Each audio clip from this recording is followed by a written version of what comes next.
Hi there, and welcome to the Accidental Geographer. My name is Vincent Delgasino, and I'm the Provost and Senior Vice President for Academic Affairs here at San Jose State University and the host of this podcast. Today, we're going to have an amazing conversation with Dr. Lin Jiang. We're going to cover topics from human-robot relations to the ways in which mechanical engineers can think through problems related to the body. So come on board. It's going to be a fantastic discussion. Well, thanks so much for being here. I really appreciate you taking the time. Thank you. So I always love to start with trying to figure out how people ended up kind of intellectually where they wanted to be. So for you, you jumped into aerospace engineering as an undergraduate. What attracted you to that field? What made you interested in the questions that were being asked in aerospace engineering? So I started my study in aerospace engineering, and then I had an accident in my senior year. So I have to do a surgery, back surgery. And then at that time, the technology was not good enough in my country to allow me to do like robotic surgery. So I had suffered half a year on that accident. And then I decided to go for a large surgery and then recovered pretty well. But then I started to think, as an engineer, how can we make some changes to the technologies, especially for the public health? That's really interesting. And so that got you, so you started with aerospace, but then you started to move towards control engineering and mechanical engineering and so forth in order to kind of address like these fundamental challenges that you came from your own personal experience. Yes, that's my personal experience. So I'm really interested into the image-guided surgery at that time. So I started my control engineering degree, and I want to know how to control like a robot. And then I started to looking for like a PhD degree and then getting to higher education. At that time, I had another story actually changed my journey again. I had a baby in my last year of my master's school. So I had a tough time when breastfeed a baby. And I looked for some schools, but accidentally I see a project that is an NSF project and studying the breastfeed mechanism from a fluid engineering perspective.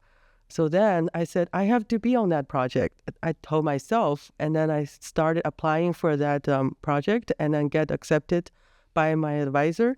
And then I started my research in the biomechanics of engineering. That's really interesting. And that's what brought you to Texas and to the United States from China, where you had studied prior. Yes, correct. What were you thinking? Like, all right, I'm going to pick up, this is a passion. It's really awesome that you found that area and someone doing the work that you were interested in. And clearly you've been guided by like your personal experience to what projects make sense for you. But that's a kind of a big jump. Yeah. How was that? I mean, from a transition perspective and things like that. Yeah, I think I prepared myself pretty well with all the STEM skill sets in my undergraduate, so that the transition to kind of robotics does not suffer too much for me. However, transit to the fluid engineering and then also study different subjects versus the aerospace engineering that has some contact that is pretty kind of common, but also have a challenging part. Like I never understand heat transfer. I never understand the tissue engineering. So I have to study new content. And then I told myself that's where the path I ended up with. And I wanted to study hard and then train myself to be a good mechanical engineer and be able to work in an interdisciplinary like biomedical engineering field. That's really interesting. And University of Texas, Dallas had what you wanted. So you ended up in a whole new country, in a whole new place, in a whole new field, really. Yes. So what I had in my graduate study at the University of Texas, Dallas, we also collaborate with the medical center. It's a UT Southwest Medical Center. And when I started talking to physicians and surgeons at the UT Southwest, we started to see that a gap between engineer and the physicians or medical science. So we cannot understand each other's languages. And that's when I start to tell myself that we need to find a bridge that both of us can understand our needs and find our clinical needs, and then see how we, as an engineer, we can help those clinical needs. So that's why I continue in my study even after graduate. When I started my academic position, I continue my research in the field of biomedical engineering. That's really interesting. So what you're suggesting, which I think is really powerful and especially really important here, is that people sometimes think of engineering like, oh, I do this kind of engineering, but you're saying this is an interdisciplinary set of questions. You've got to talk across not just fields in engineering, but potentially people in health and human sciences, in the medical sciences, and so forth. And have you been able to build those bridges and collaborations then throughout your time here at San Jose? Yes, throughout my time here, I've been talking to different group of expertise. One big collaboration is I made with Santa Clara Valley Medical Center. It's a public medical center, and also at the same county with San Jose State. It's a perfect match for my study. So I started my research in breastfeeding biomechanics. And then at my time at San Jose, I started to looking into infant feeding. Yeah, I wanted to see how we can help with neonatal, especially those with preterm, cleft palate infants who has difficulties in taking the nutrition. So I started this collaboration with the NICU at Valley Medical, talked with Dr. Song, and she is also interested in looking at engineering solutions. And there are something that as a mother, we both understand. When we feed the baby, we know where the challenges are. There are also something that I don't understand because I'm not a doctor and I don't oversee those preterm babies in the NICU. And then as I move on with my research, I develop some prototype that be able to help infants to do the nutritive suckling, practice on the suckling skills. And also I develop a prototype, for example, the homogenizer for human milk. So mothers would get the donated human milk from human milk bank and then get homogenized with our device so that we can feed the baby with more consistent milk fat and calories. Wow, I've never heard of that at all. That is absolutely That's something actually new, what they're undergoing right now. And then also another thing is that we want to know where we can get the baby prepared for next stage. So the premature babies, they came out with all the tubes and then all the vital checks on themselves in incubator. And then, but they have been built pretty much when they were born. They already have all the neurologically readiness for everything because they are a complete personnel. And then what I'm doing here is to get them prepared. When they are out of hospital, they know what they need to do. They want to survive. They were taking nutrition. They were breastfeed. They were bottle feed. They're ready to go. That's really interesting. So tell me a little bit more about how robotics and even telerobotic systems play into this. I mean, obviously we're here in the heart of Silicon Valley. You know, the movement towards artificially intelligent systems and robots and robotics is playing a big role in society today and a really big role in health. Yes. So robotics, traditionally, people think about in the industrial manufacturing, and then there are some like heavy-duty jobs that we want the robots to carry. So in the current era, especially after post-pandemic, in the post-pandemic era, the telerobotics plays a vital role in terms of not only in the manufacturing, but becomes more vital in the medical science field. So there are some areas that they have limited resources in terms of like surgical robot. So teleoperation of the surgical robot is important because we don't get the technician to be able to train on the surgical robots in the rural area, for example. Even they have a robot arm, they don't know how to operate it. So what I'm developing with my group right now is to create a virtual reality or mixed reality platform so we can have a remote trained doctor to operate on a surgical robot, which is the same type that a remote space would have. So the doctor would be able to help the operation on site. It can be applied to many different areas. It could be applied to some areas that doesn't have a technician, or it could be used on space. So for astronaut that's in the space, if they need help, then there is a robot arm there. We can control that robot arm from the remote distance. And then in terms of our current technology, we want to keep these security of network security for the operation. We also wanted to make sure that it's safe because it's penetrating the tissue. And then also we wanted to give the physician a fidelity feedback of what they are experiencing remotely. Can you explain a little bit more about what you mean by fidelity in this context? So, for example, currently the surgical robots focus more on the soft tissue, but soft tissue it have different stiffness. So tumor has one stiffness, and then different stage of the tumor has different stiffness. So what our group is developing is giving them a feeling of the touch of a different stiffness tissue when they are operating a robot, kind of telecontrolled. Wow. That is unbelievable because without that, you might not understand.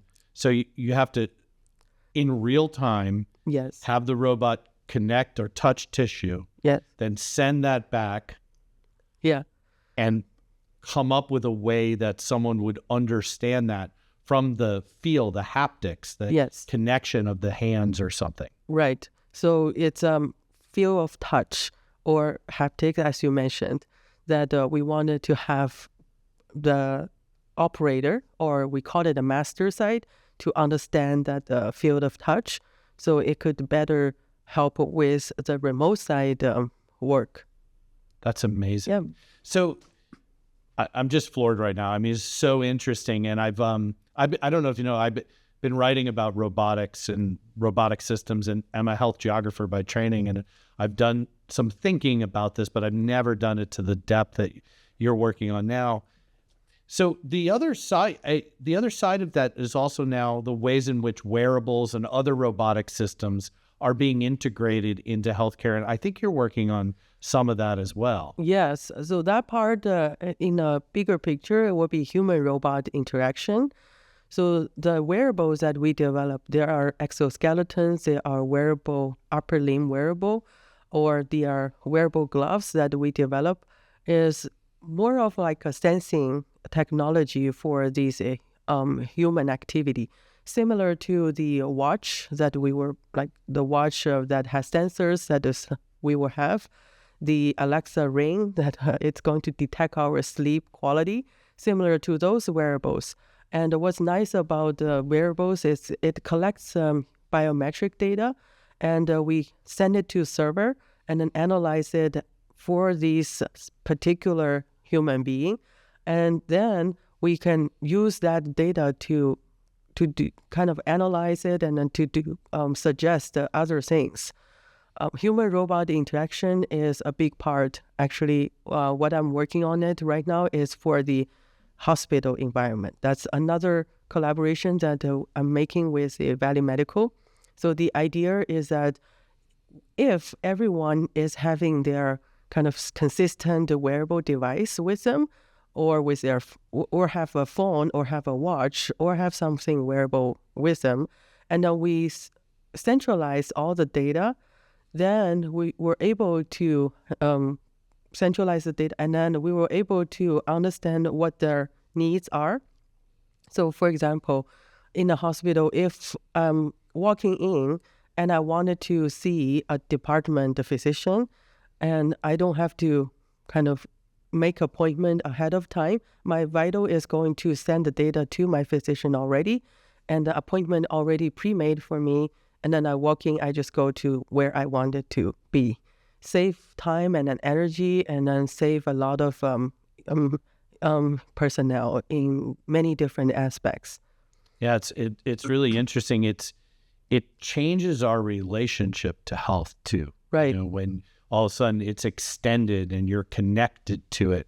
there's an entire anthropology to that and all kinds of things. I could see some really interesting connections there. And it emphasizes even more the data privacy questions and our need for higher level encryption and why we want quantum computing and other things like that. So we can really lock down data because your whole like health experience is all of a sudden, being passed along through these systems. Exactly. Yeah.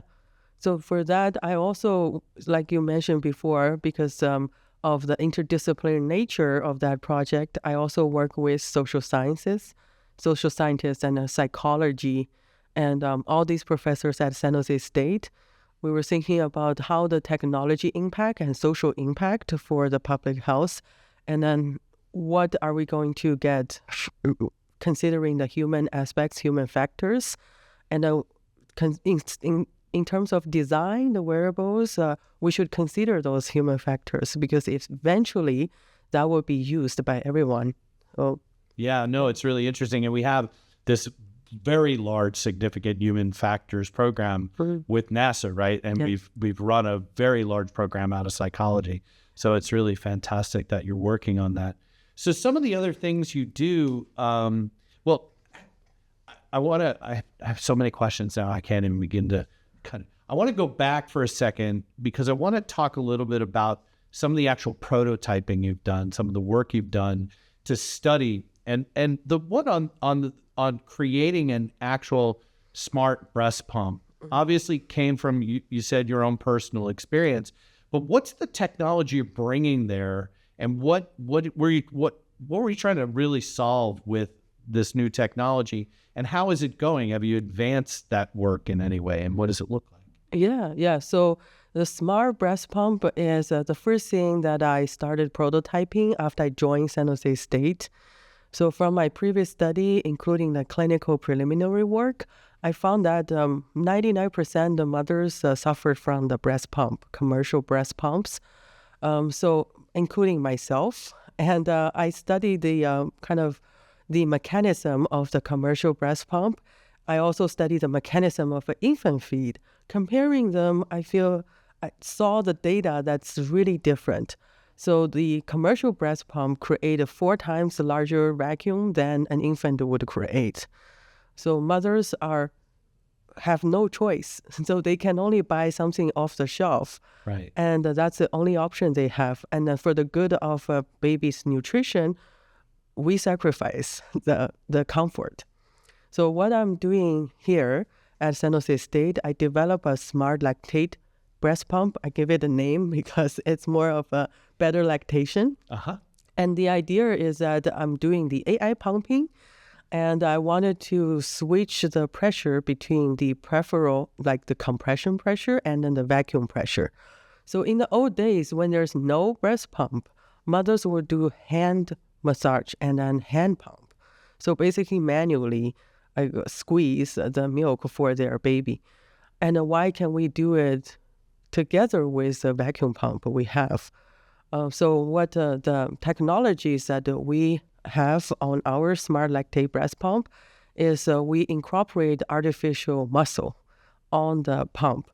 And then they are going to massage the middle or smaller breast ducts and then make them merge to larger breast ducts, so they will be able to deliver breast milks easier than vacuum only. Without the pain and discomfort that, many women go through when they're using that more traditional pump. Exactly. And so, which is fascinating. So you're trying to, as best as you can, reproduce the more natural experience that came from doing this physically back in the day. Exactly. So the natural way of an infant-led feeding is the infant is going to wrap around the mother's breast and then use their tongue and cheek muscle to be able to massage the areola area. So more milk would come to the major ducts, similar to our invention. So we're mimicking what the infant would do during breastfeed. So then the pumping experience would be much more comfort. And is the smart component, it responds to individual experiences? So it can adapt in a way to each individual mother because everyone has a unique biology to a certain extent, right? Yes, everyone has a different a tissue property, pretty much. So their like a pain resistant is different. So the smart part would be the AI pumping, and there is a button that we can enable for AI pumping. So you can import your kind of experience level and then train the device. So the device would know I'm not going to exceed that vacuum level, where at the same time I distribute the pressure for the compression level. So then the mothers would have their personalized breast pump. That's really interesting. So you have a patent pending on this, or is it? It's already patent already published last year, 2024. Wow. Yeah, and we already received several companies who are interested in collaboration or kind of licensing the patent. And then also there are some physicians who are interested in collaborating with me because it's a big market for infant feeding and for the breastfeeding. And it's an issue that has been there, but commercial pumps don't try to solve it because it's not cost effective. Right. But the problem exists, and physicians or engineers are still looking for solutions. Do you think it's something that we could actually make cost effective with the technology that you've been developing? Yes, that's the reason that the patent is out for. So the artificial muscle that we developed is very cheap and cost effective. And then also we made it modular, so it could be like attachment, like something like a heat pad that can sell off the shelf, and then people can bring it and then just attach to regular breast pumps. Oh, so it's adaptive. Yeah. So you don't even need a whole nother machine. We don't need the whole machine. We just connect it to whatever pump they already have and adjusted the pressure from there. Wow, that's awesome. That is really fantastic. So interesting. And you've applied some of this similarly to some of the other medical device things you're thinking about right now. How else are you thinking through these smart technology? And obviously, you're relying on, to a certain extent, our advances in software development, not just hardware development, right? Mm-hmm. So I don't know if they're artificially intelligent or if they're just really amazingly fast algorithms, but how do these things all come together for you? So we have a machine learning model that our group developed, and then we use it for our artificial intelligence control or AI control. So more like a reinforcement learning, and then we call it a human intention prediction. So we wanted to predict what a human want. Very typical use is on mostly exoskeleton robotics. So when people walk, step, or sit, from standing to sit, sitting to standing, those different gestures will create different biosignals. And then we learn from those signals what are the current status and be able to support through the exoskeleton control. We use a similar idea for our artificial muscles because they are just like nonlinear robots. They are like octopus-shaped robot, and because they are soft robotics. And so what we are getting is feedback from either mother's breast pressure or the infant's oral feeding pressure. So from those pressure, we would tell the device what the infant's muscle activity is or what the mother's breast is experiencing. And then we're going to calculate optimized value to be able to support mothers or infant as much as we can. That's really interesting. And so I know you've published widely on this work as well. I imagine people have come to you now to do more collaboration as a result of the publication of your research also. Yeah. So the published work, including both clinical study and then the experimental study. So there are a lot of collaboration reach out from Kentucky, Illinois, and then also New York. They wanted to work with me. So mostly are physicians, and then they have something in their idea, but they don't know how to engineering it. And then they still saw the patent that I made for smart lactate breast pump. They saw my paper, and then they wanted to reach out.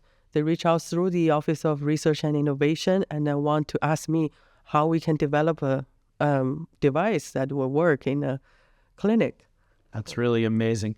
So how are students integrated into all of this? I imagine you have a working lab, you have classes that you teach, probably at the graduate and undergraduate level. How do students start to pick up on what you're doing and get involved? Yeah, so I have a lot of students in the lab, and so there are, for advertise what I do, I usually do it in my classes. I teach mostly mechatronics, robotics classes, and then they are all like a project involved in those classes. So I would reach out to students and then give them my project ideas. So the students would come to the lab and work with me on different projects. And graduate courses, I also teach robot control modeling. And then the graduate students also work with me on their master projects or thesis. So that's where I have a lot of students sign up for different projects. And what the working mode is, I stay in the lab, most likely leaving the lab a lot. And then I work with my students, kind of jumping back and forth from one project to another project, and then looking at their progress. And we do have a lot of try and errors in our lab because engineering is try and errors eventually. We fail many times, and we also try different methods. But we all have one goal and an objective for each of the project. So even we fail, we don't give up, and then we will continue. We have that passion in this route. So I'm lucky that many students interested in my project, and I also recruit freshman students because I wanted to have the students to have a longer experience with hands-on experience in my lab, and then I train them from scratch, and they learn pretty well. They are like a mini PhDs after 4 years or 5 years at San Jose State. So I have a lot of students starting working with me in their freshman year and stay in the lab for 4 years. I've been there 4 years, and then the first batch of students is going to graduate. Awesome. And he already admitted as a master student in San Jose State. So potentially see him in the next 2 years as well. That's great. Yeah, but that's a really good accomplishment. That's why I wanted to stay in academia. The reason is, first, I can do what I'm passionate about. I get the freedom to create those different type of medical devices, and I can do the research in the human-robot interaction. And I have a lot of ideas that I want to realize it, and then I have students to help me. I have colleagues, collaborators, and a very good environment, like interdiscipline collaborations that I can make here. And also to see students' success, graduate, get a really good job in the Bay Area, stepping into like R&D in the robotics, makes me feel most accomplished. That's amazing. Yeah. What I love too about what you're saying about the classroom is that failure is a part of what this is about. It is, you're not going to get it right all the time. And too often higher education is focused on, oh, you have to have the answer. But the answer often comes through mistakes or trial and error and these kind of things. And some students think, oh, I can just become an inventor. Well, yeah, but there's a lot of broken pipes and other things that happen before you get to that place, right? Yes, exactly. So I failed many times in my grad school, and from classes, some classes I'm not good at. I spend a lot of time studying, and I find a peer to help me in my classes, and then I find myself kind of succeed at the end of the semester. So I think never give up is one motor that I always believe in myself. Even like in the exams, I never give up until the very last minute. I know I can make it. And I tell my student a lot, that's the same thing. And then sometimes students frustrated and then come back to me and say, I don't think this is going to work. And I told him or her, I said, let's sit down and let's work through and see what's going on and what's wrong with this step or that step, and see if we can try one more time. And then if it doesn't work, let's switch a method and then try again. Yeah, that's amazing. So as you think about the next stages, the next thing, what sorts of projects are really exciting you Obviously, you're continuing this work, but I imagine new problems are coming up, new things, new experiences. What do you look at and go, oh, this is the next thing for me? And maybe even in your field, what are the next things in your field? Mm-hmm. Yeah, so actually one gap that I find in my study, in my work, is that I can do physical therapy devices for infants, for example, in training their muscles to get ready for suckling. However, they are not ready to swallow. So I don't know at what point this infant is ready to get the fluid and swallow. So they are not like a naturally born infant at the full term. The premature babies, they get all the knowledges building their brain, but their brain is not ready to tell them to get them motor skills to work. So that's the one gap I found after like talking with different discipline expertise. So the next step I'm doing is to understand the neurological behavior and then how that develop over time for the infants. So I'm actually starting to look into their brain activation. And then we have a collaboration with Valley Medical. They purchased the headset that would use the near infrared to enlight the brain activity. So we will see when the baby is ready. It's similar to the idea like I'm going to ask a 6-month infant to walk. That's impossible. Right. But I know that 16 months, this infant is ready. But that point, that time point is something we want to explore. So we can get the infant trained and get well ready at that point so we can discharge this infant from hospital. And then we know that from now on, I'm not going to worry about their nutritive feeding. That's really interesting. I mean, neuroscience and neurobiology are very big, rapidly expanding fields. And you would think after a long time of people studying this stuff, and every day we're met with new problems and challenges. So it sounds like you're going to be pretty busy for a while. I don't know until when, but forever. Through retirement. Even after retire, I think. After retirement. It's a lifelong project. For sure. Well, I want to thank you so much for being here today, for sharing your work, and for your commitment to the projects, to our students, to our community, and just the genuine way in which you engage in collaboration across the institution, across the country now, and the Valley. So thank you so much for being here. Thank you for your time. Thank you for inviting me. Yeah, it's been absolutely wonderful. Thank you.